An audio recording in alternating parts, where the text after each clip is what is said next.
கரெக்டா இருக்கும். Mic down பண்ணுமா மக தெரியலப்பா அண்ணா மக கீழ உட்கார்ந்து குடிறாங்க என்ன அண்ணா ஓகேனா போலாம் நான் ரெடினா போலாமா? ஓகேவா சொல்லுங்க ஓகேனா போலாம் ஓகேனா போலாமா? அனைவருக்கும் வணக்கம். உங்கள் எல்லாருக்கும் தெரியும், கடந்த வாரம் எங்களுடைய தலைவருடைய சுற்றுப்பயணம் தொடர்பாக எங்களுடைய பொதுச் செயலாளர் வந்து திருச்சியில் முதல் சுற்றுப்பயணம் ஆரம்பிக்க இருந்துச்சு. அதுக்காக எங்களுடைய பொதுச் செயலாளர் அண்ணன் ஆனந்த் அவர்கள் வந்து போன வாரம் திருச்சி கமிஷனரேட்டில் மற்றும் அது பெரம்பலூர் அரியலூர்லலாம் சந்தித்து அந்தந்த போலீஸ் ஸ்டேஷன் எஸ்பி கிட்ட கடிதம் கொடுத்துருந்தாங்க. இது வரைக்கும் எங்களுக்கு எந்த அனுமதியும் தரப்படவில்லை. எல்லா இடத்துலையும், அதாவது தலைவர்கள் சுற்றுப்பயணம் மேற்கொண்டால் எல்லா ஊர்லேயும், இப்போ சென்னை மாதிரியான அனைத்து ஊர்களிலும், அனைத்து நகரங்களிலும், அனைத்து மாநகராட்சிகளிலும் வந்து பார்த்திங்கன்னா ஒரு குறிப்பிட்ட இடங்கள் அனுமதிக்கப்படும். அந்த அனுமதிக்கப்பட்ட லிஸ்ட்டில் இருந்தே நாங்கள் ஒரு சில இடங்களை குறிப்பிட்டு எங்களுடைய பொதுச் செயலாளர்கள் வழங்கியிருந்தால் அதற்கும் அனுமதி மறுக்கப்பட்டுள்ளது. திரும்பவும் அது போலீஸோடு சேர்ந்து மீதும் அவங்க குறிப்பிட்ட மற்ற இடங்கள்லையும் கிட்டத்தட்ட ஒரு 30 இடங்கள் அவங்க குறித்து வச்சுருக்காங்க. ஸோ அந்த 30 இடங்களிலும் நாங்கள் மறுபடியும் கிட்டத்தட்ட 2 கடிதங்கள் கொடுக்கப்பட்டுச்சு. இன்றைக்கி காலையிலேயும் 3வது கடிதமாக போலீஸாரே அவர்கள் எங்கே இடம் உகந்ததாக இருக்குதோ அந்த இடத்தையே குறிப்பிட்டால் கூட அங்கேயே நாங்கள் எங்களுடைய தலைவரின் பயணத்தை அந்த வழியிலாக மேற்கொள்ளுகிறோம் என்று கடைசியாக இன்று காலை கடிதம் கொடுத்திருக்கிறோம். இது போக டிசம்பர் கடைசி வரை, டிசம்பர் 20ஆம் தேதி வரை எங்களுடைய முழு சுற்றுப்பயண விவரம், அதாவது எங்களுடைய தலைவரின் மொத்த சுற்றுப்பயண விவரத்தையும் இன்று டிஜிபி அலுவலகத்தில் ஏடிஜி அவர்கள் எல்என்டோ அவர்களை சந்தித்து அவர்கிட்ட வந்து மொத்த பயண விவரத்தையும் கொடுத்துருக்கோம். ஏன்னால் இதே மாதிரியான ஒரு விஷயம் அனைத்து ஊர்களிலும் அனைத்து இடத்துலையும் எங்களுக்கு நடக்கக்கூடாது. இன்னொன்று, ஒரு தலைவர், ஒரு கட்சியின் தலைவர், இன்றைக்கி மக்கள் அபிமானத்தை பெற்ற தலைவர் எங்களுடைய அண்ணன் விஜய் அவர்களின் ப்ரோக்ராம் மட்டும்தான் எல்லா இடத்திலும் தடை செய்யப்படுகிறது. எங்களுடைய கட்சி நிர்வாகிகளுடைய ப்ரோக்ராம் எல்லா இடத்துலையும் அவருடைய நிகழ்ச்சிகள் எதற்கும் அனுமதி கிடைப்பதில்லை. எங்களுடைய தலைவர் நீங்கள் பார்த்துருப்பீங்க, ஆர்ப்பாட்டத்திற்கும் நாங்கள் நீதிமன்றம் சென்று தான் ஆர்ப்பாட்டத்திற்கு அனுமதி பெற்றோம். மாநாட்டிற்கும் தெரியும், எவ்வளவு தடைகளை தாண்டி கிட்டத்தட்ட 20 நாட்கள் தொடர்ச்சியாக ஃபாலோ பண்ணி தான் நாங்கள் வந்து அனுமதியை பெற்றோம். அதே போல் சுற்றுப்பயணம், நீங்கள் எல்லா தலைவர்களும் சுற்றுப்பயணம் மேற்கொள்கிறாங்க, எல்லா கட்சியினரும் மேற்கொள்கிறாங்க, எல்லாருக்கும் கிடைக்கும் அனுமதி எங்களுக்கு கிடைப்பதாக இல்லை.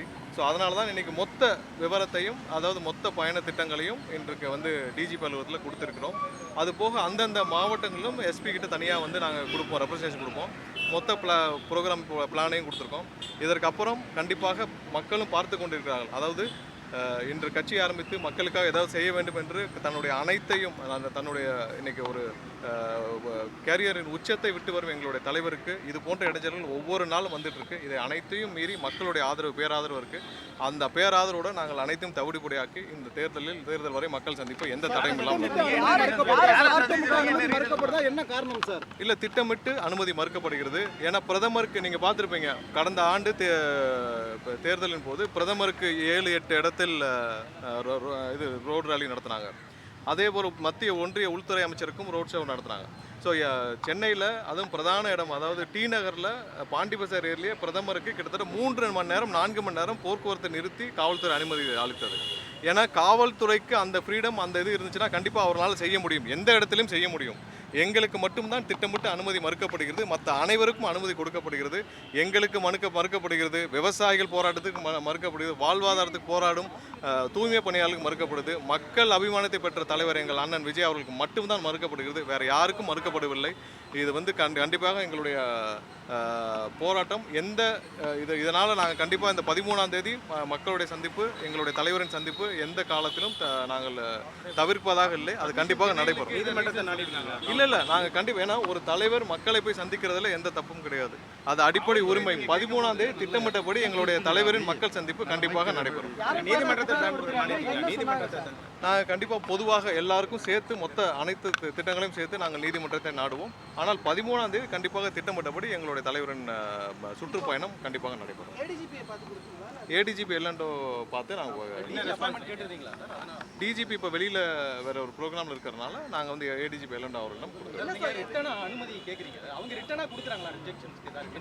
இல்லை, நேற்று வரை எங்களுக்கு ரிட்டனாக வந்து ஒரு சில இடங்கள், நாங்கள் குறிப்பிட்ட இடங்கள், அதாவது அதெல்லாம் அனுமதிக்கப்பட்ட இடங்கள், ஒவ்வொரு இடத்துலையும் வந்து ஒவ்வொரு ஊர்லேயும் அனுமதிக்கப்பட்ட இடங்கள்னு காவல்துறை வைத்திருக்கிற இடங்களின் லிஸ்ட்டில் வாங்கி தான் நாங்கள் ஒரு சில இடங்களை குறிப்பிட்டோம். அதற்கும் அனுமதி மறுக்கப்பட்டது. அதனால் நாங்கள் இன்றைக்கி என்ன சொல்லியிருக்கோம்னா, இன்றைக்கி காலையில் 10 மணிக்கு எங்களுடைய நிர்வாகிகள், மாவட்ட நிர்வாகிகள் திருச்சியில் லெட்டர் கொடுத்துருக்காங்க. அதில் என்ன குறிப்பிட்டிருக்கோம்னா, போலீஸே ஒரு இடத்தை தேர்வு செய்து கொடுத்தாலும் நாங்கள் அதில் நடத்தி கொள்ள தயார் அப்படின்னு சொல்கிறாங்க. அவங்க வந்து போக்குவரத்து நெரிசல், மக்கள் நடமாட்டம் அதிகம் உள்ள பகுதின்னு சொல்கிறாங்க. மக்கள் நடமாட்டம் அதிகம் உள்ள இல்லாத பகுதினா நாங்கள் பாலைவனத்தில் தான் வச்சுக்க முடியும். இங்கே ஊர்களில் வைக்க முடியாது. சென்னையில் பிரதானமான இல்லை ஒரே நிமிஷம், சென்னையில் பாண்டி பஜார்லேயே பிரதமருக்கு ரோட் ஷோவுக்கு அனுமதித்த இந்த அரசு பாண்டி பஜாரில் டி நகரில் பிரதானமான பாண்டி பஜாரில் அனுமதித்த அரசு கிட்டத்தட்ட 8 மணி நேரம் போக்குவரத்து அனைத்தும் முடக்கப்பட்டது பாண்டி பஜாரில். அதையே செய்ய முடிந்த அரசு நாங்கள் வந்து அதுவும் ஸ்கூல் நாள் அன்றைக்கெலாம் லீவு, நாங்கள் சனிக்கிழமை தான் 13ஆம் தேதி திட்டமிட்டது. அன்றைக்கி ஸ்கூல் காலேஜஸ் லீவு நாள், அன்றைக்கி எந்த இடையூறும் இருக்காது. கண்டிப்பாக காவல்துறை என்னத்தால் செய்ய முடியும். ஆனால் அவர்களுக்கு யாரிடம் இருந்தோ வந்த அழுத்தத்தின் காரணமாக இப்படி நடந்தது. சுகாதார ஊழியர்கள் வந்து ப்ரொடெஸ்ட் பண்ணும்போது அங்கே வந்து நான் வந்தேன்னா வந்து ஒரு சில பிரச்சனைகள் ஏற்படும் அப்படின்னு சொல்லி வீட்டுக்கு அழைச்சு இல்லை, சுகாதார பணியாளர்கள் அவர்களே கேட்டுக்கொண்டதன் அடிப்படையில் அவர்களே அந்த பேட்டி சொல்லியிருக்காங்க. அவர்களே கேட்டுக்கொண்டதன் அடிப்படையில் தான் எங்களுடைய தலைவர் வந்தால் அதை காரணம் காட்டி அவருடைய போராட்டத்திலிருந்து அவர்கள் விரட்டி அடிக்கப்படுவார்கள் அவர்கள் கேட்டுக்கொண்டதன் அடிப்படையில் தான் எங்கள் தலைவர் வரவில்லை. மற்றபடி கண்டிப்பாக வந்துடும். காவல்துறை அனுமதி மறுக்கப்பட்டால் திட்டமிட்டபடி நடைபெறுமா? கண்டிப்பாக அதை பரிசீலித்து அந்தந்த மாவட்டங்களுக்கு அனுப்பி அது தேவையான அப்ரூவலை கொடுக்குறோம்னு சொல்லியிருக்காங்க. கண்டிப்பாக இதில் மக்கள் சந்திக்க எந்த தடையும் இல்லை. எங்களுடைய தலைவர் கண்டிப்பாக திருச்சிக்கு போகிறதோ, அது ஒன்றும் திருச்சி ஒன்றும் வந்து ஒரு தடுக்கப்பட்ட பகுதியோ இல்லை யாரும் போகக்கூடாத பகுதியோ கிடையாது. திருச்சி இந்த மாநிலத்தின் ஒரு பகுதி. கண்டிப்பாக அங்கே போகிறதுக்கு எந்த தலைவருக்கும் எந்த தடையும் யாரும் போட முடியாது. கண்டிப்பாக எங்களுடைய தலைவரின் சுற்றுப்பயணம் இல்லை, இன்னும் ஒரு நாள் பார்த்துட்டு போவோம். பட் 13ஆம் தேதி கண்டிப்பாக இருக்கும். அதற்கப்புறம் மொத்தமாக தமிழகத்தில் உள்ள அதில் என்ன நடக்குதுன்னு பார்த்துட்டு மொத்தமாக தமிழகத்தில் உள்ள எல்லா பகுதிகளும் எங்களுடைய சுற்றுப்பயணம் வரும் கொடுத்துருக்கோம்ல, மொத்தமாக சேர்த்து நீதிமன்றத்தின் படி ஒரு வழிகாட்டுதல் நடத்துறது வந்து ஒரு ரீசனாக இருக்குமா சார்? டே டைம் நீங்கள் டைம் கேட்குறீங்களா? ஸ்கூல் டைம்ஸ் இல்லைனா வந்து எல்லா மக்கள் சந்திப்பும் டே டைமில் தான் நடத்த முடியும். எல்லாம் இரவு ஒரு 12 மணிக்கு 1 மணிக்கு நடத்த முடியாது. மக்கள் சந்திப்பு மக்களை சந்திக்க ஒரு கட்சியின் தலைவருக்கு பகல் நேரங்கள், அதுவும் வந்து நாங்கள் கேட்டிருக்கிறது ரொம்ப லீனியன்ட்டாக சனிக்கிழமை கேட்டிருக்கோம். சனிக்கிழமை கண்டிப்பாக பள்ளி கல்லூரிகளுக்கு அன்றைக்கி லீவ் நாள் அன்றைக்கி கேட்டிருக்கோம். ஸோ அதை தடுப்பதற்கு யாருக்கும் உரிமை இல்லை. நீங்கள் மற்ற தலைவரோட சந்திப்பு அந்த திட்டமிடலாம் பாருங்கள், எதையும் பார்க்காமல் அன்றைக்கி பக்காவாக ஒரு ஒர்க்கிங் டே இருக்கும். அன்றைக்கி வந்து ஒரு பிரதான சாலைகளில் வச்சுருக்காங்க. ஏன் நேரு ஸ்டேடியத்தில் வைக்கலையா, இல்லை சென்ட்ரலில் வைக்கலையா, இல்லை டி நகரில் வைக்கலையா? ஸோ முக்கியமான இடங்களில் அவங்களால செய்ய முடியும். ஏன்னா ஆல்டர்னேட்டிவ் ரூட்ஸ் கண்டிப்பாக காவல்துறையில் போட முடியும். ஆல்டர்னேட்டிவாக ரோடு டிராஃபிக்கை மூவ் பண்ணுறது கண்டிப்பாக பண்ண முடியும். இது எல்லாம் தாண்டி கண்டிப்பாக அரசியல் காழ்ப்புணர்ச்சியின் ஒரே காரணமாக தான் இது நடக்குது. நேற்று கூட எங்களுடைய பொதுச் செயலாளர் மீது ஒரு வழக்கு தொடுக்கப்படுது. கோயிலில் போய் சாமி கும்பிட்டு போகிறதுக்குள்ளே ஒரு வழக்கு, அதுவும் வந்து நான் பெயிலபிள் செக்ஷனில் ஒரு வழக்கு. இதெல்லாம் எங்களுடைய தலைவரின் டூர் ப்ரோக்ராமை முடக்கிறதுக்கான செயல்.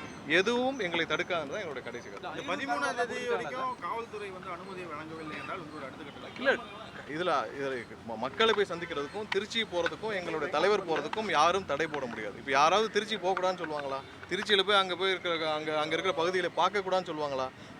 எங்களுடைய தலைவரின் சுற்றுப்பயணம் கண்டிப்பாக இருக்கும். அவர்கள் இன்றைக்கி நாங்கள் கொடுத்ததே அவர்கள் எங்கே அனுமதிக்கிறாங்களோ அங்கே பண்ணிக்கிறோன்னு சொல்கிறோம்.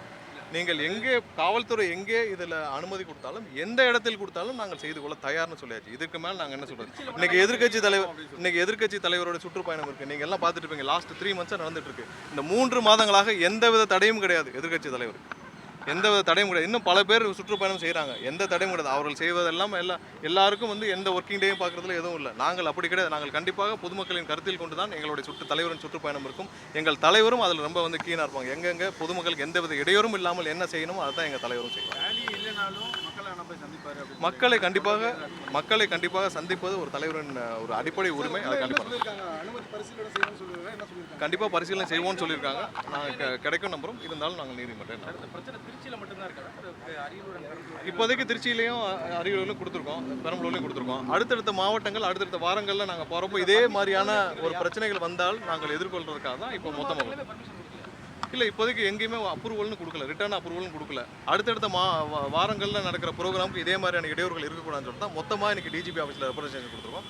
அடுத்தடுத்த மொத்தமாக எல்லா பிளானுக்கும் சேர்த்தா நாங்கள் அடுத்து வந்து நீதிமன்றத்தில் உயர்நீதிமன்றத்தை நாடி அங்கே வந்து ஒரு டைரக்ஷன் பெறலான்னு திட்டமிட்டுருக்கோம். அது இந்த வாரத்தில் நடக்கிறது பொறுத்தான். பட் கண்டிப்பாக இதில் இந்த 13ஆம் தேதி ப்ரோக்ராமில் எந்தவித தடையும் இருக்காது. ஒரு மக்களை சந்திக்கிறதுல எந்தவித தயக்கமும் இருக்காது. இதில் நாங்கள் எங்களுடைய பயணம் திட்டமிட்டபடி இருக்கும்.